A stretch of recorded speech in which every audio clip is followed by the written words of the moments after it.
Auzubillahi minash shaitanir rajim. Bismillahir rahim. Honorable Shiza Fatima Sahiba, Federal Minister for IT and Telecommunication,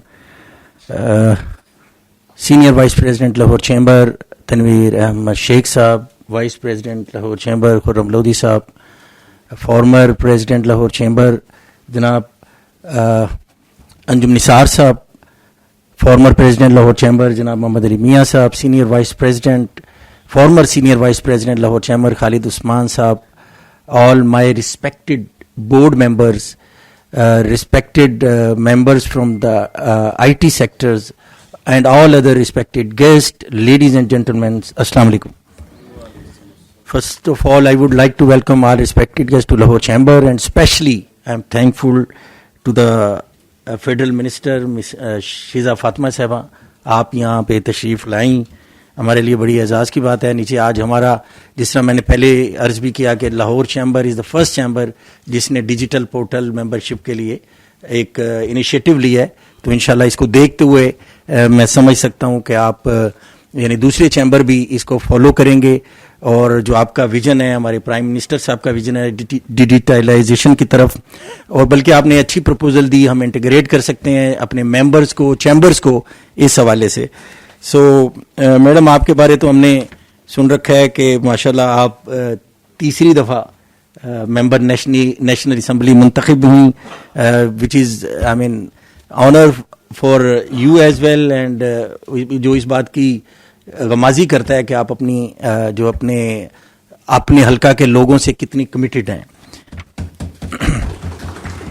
I would like to praise my house that کہ madam جو ہیں لم سے graduation ہے، اور England سے university of Warwick سے master کی ڈگری آپ نے حاصل کی، اور اپنے کیریئر کے آغاز میں لمز میں 6 سال تک انٹرنیشنل ریلیشنز، پولیٹیکل سائنس کے بطور استاد خدمات بھی سر انجام دیتی رہی ہیں، جو ان کی علمی قابلیت اور سنجیدہ مزاجی کو ظاہر کرتا ہے. میڈم، ڈیجیٹل پاکستان ٹیک ڈیسٹینیشن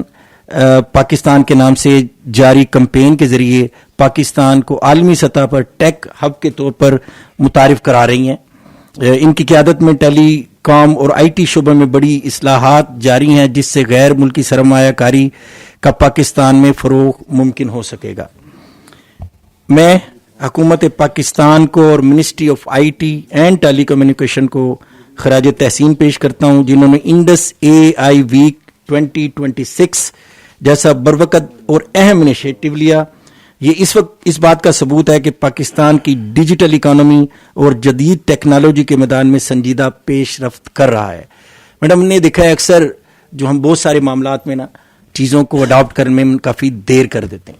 لیکن اس حوالے سے جو ڈیجیٹل ٹیکنالوجی کو اڈاپٹ کرنے کے حوالے سے اے آئی کی طرف اور دوسرے ہمارے جو دنیا میں یہ جو ایڈوانسمنٹ ہو رہی ہے آئی ٹی کے حوالے سے، اس میں ہماری گورنمنٹ بھی ویری کین ہے، اور بروقت فیصلہ آپ نے لیا ہے، اور بروقت ہی فیصلے لینے چاہیے، کیونکہ بقول اقبال کہ وہ کل کے غم و عیش پہ کچھ حق نہیں رکھتا جو آج خود افروز جگر سوز نہیں ہے. آج کی دنیا میں تیزی سے آرٹیفیشل انٹیلیجنس یا اے آئی کی طرف بڑھ رہی ہے، اور اے آئی صرف ایک ٹیکنالوجی نہیں بلکہ یہ معیشت، تعلیم، ایگریکلچر اور انڈسٹری، گورننس سمیت ہر شعبے کو بدلنے کی صلاحیت رکھتی ہے. اگر ہم نے اس ٹیکنالوجی کو بروقت اور درست انداز میں اپنایا تو پاکستان نہ صرف خطے میں بلکہ عالمی سطح پر بھی نمایاں مقام حاصل کرے گا انشاءاللہ. ہمیں فخر ہے کہ پاکستان دنیا میں آئی ٹی فری لانسرز کی تعداد کے لحاظ سے تیسرے نمبر پر ہے. یہ بات بھی اطمینان کا سبب ہے کہ حکومت ڈیجیٹلائزیشن کو فروغ دینے کے لیے عملی اقدامات اٹھائے ہیں. ان میں سے ایک Pakistan virtual assets regulatory authority کا قیام ہے. جناب بلال بن ثاقب جو اس اتھارٹی کے چیئرپرسن ہیں، ان کے مطابق پاکستان ریگولیٹری فریم ورک کے بغیر کرپٹو کرنسی میں دنیا کی تیسری بڑی مارکیٹ بن گیا ہے. مزید یہ کہ اسٹیٹ بینک آف پاکستان کے مطابق 24-25 میں پاکستان کی آئی ٹی ایکسپورٹ $3.8 بلین تھیں. موجودہ مالی سال 25-26 کے پہلے جو ہمارا 6 ماہ کا جو فگرز بتا رہی ہیں ان میں آئی ٹی کی ایکسپورٹ 2.3 بلین US$ ہیں, وچ از ہائر.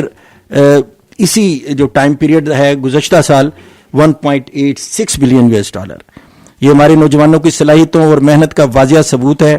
یہ اضافہ اس بات کا اشارہ ہے کہ اگر ہم درست پالیسیاں اور جدید ٹیکنالوجی کو اپنائیں تو پہلی بار پاکستان کی I T export 5 billion US$ تک پہنچ سکتی ہے انشاءاللہ. لیکن اس کامیابی کے باوجود ہمیں کئی چیلنجز کا سامنا بھی ہے. Data sovereignty, data security, artificial intelligence کی مقامی سطح پر ٹیکنیکل سکلز کی کمی ہے, اور سوشل بیریئرز ایسی مشکلات ہیں جن کی وجہ سے اے آئی کا استعمال ابھی تک مطلوبہ رفتار سے نہیں بڑھ سکتا. اس لیے ہم سمجھتے ہیں کہ حکومت اور آئی ٹی انڈسٹری کو مل جل کر جنگی بنیادوں پر کام کرنا ہوگا, اور اسپیشلی جو اس وقت ہماری انٹرنیٹ کی سپیڈ ہے وہ بھی انٹرنیشنلی دنیا 5G کو بڑی تیزی سے کی طرف چلی گئی ہے, تو ہمارا انٹرنیٹ میرے خیال میں 4G سے بھی اس وقت سلو کام کر رہا ہے. میڈم آپ کی میں چاہوں گا اس موقع پہ خصوصی توجہ اس طرف ضرور دیں, کیونکہ بہت سارے ہمارے جو آن لائن بزنسز کرتے ہیں لوگ, ان کا روزگار بھی اس سے وابستہ ہے. لاہور چیمبر جو کہ پاکستان کا پریمیئر چیمبر ہے, اس حوالے سے اپنا بھرپور کردار ادا کرنے کے لیے تیار ہے. ہمارا مقصد مختلف سٹیک ہولڈرز کو ایک پلیٹ فارم پر لانا ہے تاکہ گورننس کے اصول واضح ہوں, ممکنہ خطرات کی نشاندہی کی جائے اور عملی سطح پر اے آئی کے استعمال کو فروغ دیا جائے. ہم چاہتے ہیں کہ کاروباری ادارے, سٹارٹ اپس, تعلیمی ادارے اور پالیسی ساز مل کر ایسی حکمت عملی تیار کریں جس سے اے آئی کا استعمال ذمہ دارانہ, اخلاقی اور فائدہ مندانہ انداز میں ہونا چاہیے. آج کی کانفرنس کا موضوع governance, risk and real world a I adaption کے حوالے سے میں اس بات پر زور دینا چاہوں گا کہ ہمیں یہ طے کرنا ہوگا کہ اے آئی کے استعمال کے لیے واضح قوانین اور رہنما اصول ہوں تاکہ اس ٹیکنالوجی کا غلط استعمال نہ ہو اور صارفین کا اعتماد برقرار رہے. ساتھ ہی ہمیں ان خطرات کو سمجھنا ہوگا جو روزگار, پرائیویسی اور سیکورٹی کے حوالے سے پیدا ہو سکتے ہیں تاکہ ہم بروقت حفاظتی اقدامات کر سکیں. اے آئی کو اگر درست طریقے سے اپنایا جائے تو یہ کاروبار میں آمدن بڑھانے, پیداواری صلاحیت میں اضافہ کرنے اور مسائل کو تیزی سے حل کرنے میں اہم کردار ادا کر سکتی ہے. اس کے ذریعے ہم پاکستان کی آئی ٹی ایکسپورٹ میں اضافہ, اخراجات میں کمی اور عالمی منڈیوں میں مسابقتی برتری حاصل کر سکتے ہیں. اور جو ہمارے پرائم منسٹر صاحب کا ویژن ہے اڑان پاکستان, ایکسپورٹ کو بڑھانا, اس میں بھی اس کا ایک مین کنٹریبیوشن ہو سکتا ہے انشاءاللہ. بیفور آئی کنکلوڈ میڈم, میں یہاں پہ ضرور یہ بات کروں گا کہ we are the nation of 250 million people,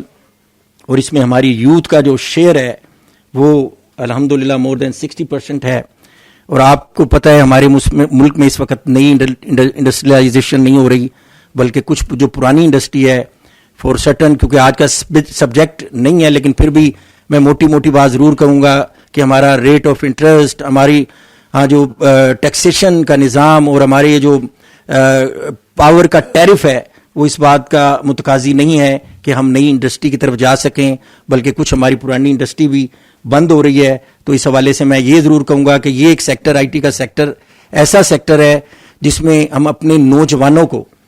involve کر سکتے ہیں. جو ہماری اتنی ایک ورک فورس, میں کہتا ہوں ہمارے پاس, جس طرح میں اکثر فورم پہ میڈم یہ ضرور کہتا ہوں کہ ہمارے پاس بہت ساری پروڈکٹ ہیں, ہمارے پاس ایگریکلچر ہے, ہمارے پاس مائنز, منرلز ہیں, ہمارے پاس ٹورزم ہے, اس کے علاوہ بہت ساری سیکٹر, لیکن ہماری سب سے بڑی پاور جو ہے وہ ہماری یوتھ ہے. اس کو اگر آپ نے مین سٹریم میں یوٹیلائز کرنا ہے تو ان کو ہم چھوٹے یعنی ایس ایم ایز دیں, ایس ایم ایز کے لیے ان کو لونز دیں. لیکن یہ جو آپ کا سیکٹر ہے اس میں بہت زیادہ کیش کی بھی انوالومنٹ نہیں ہے. اگر ہم ان کو کنڈیوسو انوائرمنٹ دے دیں اپنے نوجوانوں کو, ہم ان کو وہ چھوٹا سا کوئی وہ جو آپ کے جو کوئی بھی جو بیسک اس کی ریکوائرمنٹ ہے, اس میں کوئی بہت زیادہ انڈسٹری کا جس طرح بہت زیادہ سیٹ اپ ہوتا ہے نا, جس میں کوئی بہت زیادہ آپ کو انوالو نہیں کرنا پڑتا, را مٹیریلز کو, بہت بڑی لینڈ کو, تو چھوٹے ہم کچھ اس طرح کے وہ بنا کے تو ان کو اس میں ہم انوالو کر سکتے ہیں. ایک ذکر آپ کو, ہمارا لاسٹ میں جو ہم نے ایک مارکا لڑا, اس میں بھی ہماری جو ٹیکنالوجی تھی اس کے بارے میں میں ضرور کہوں گا میڈم ہم نے دشمن ملک کو جس طرح شکست دی نہ کو چنے جوائے ہماری فورسز نے ہمارے ساتھ دشمن ملک کے ساتھ جس طرح دلیری سے لڑا تو it was the unique blend of technology and courage madam. تو میں یہ کامیابی بھی اس بات کا ثبوت ہے کہ ہمارے آئی ٹی ماہرین نے خود انحصاری کی بنیاد پر جدید ٹیکنالوجی کو دفاعی حکمت عملی کے ساتھ جوڑ کر غیر معمولی کارکردگی دکھائی. ہم اپنی افواج اور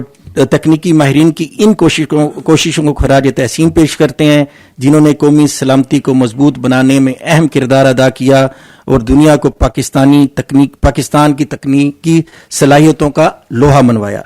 میں امید کرتا ہوں کہ آج کی یہ کانفرنس صرف ایک تقریب تک محدود نہیں رہے گی بلکہ اس کے نتیجے میں قابل عمل سفارشات سامنے آئیں گی. ہم چاہتے ہیں کہ یہاں ہونے والی گفتگو پالیسی سازی میں شامل ہوں اور پاکستان کو ذمہ دار اور جدید ٹیکنیکل اکانومی بنانے میں مدد حاصل ہو. ان الفاظ کے ساتھ میں کانفرنس کے مہمان خصوصی دیگر معزز گیسٹ اسپیکرز اور تمام شرکاء کو اگلے سیشن کے لیے گڈ لک کہتا ہوں. بہت شکریہ. پاکستان زندہ باد.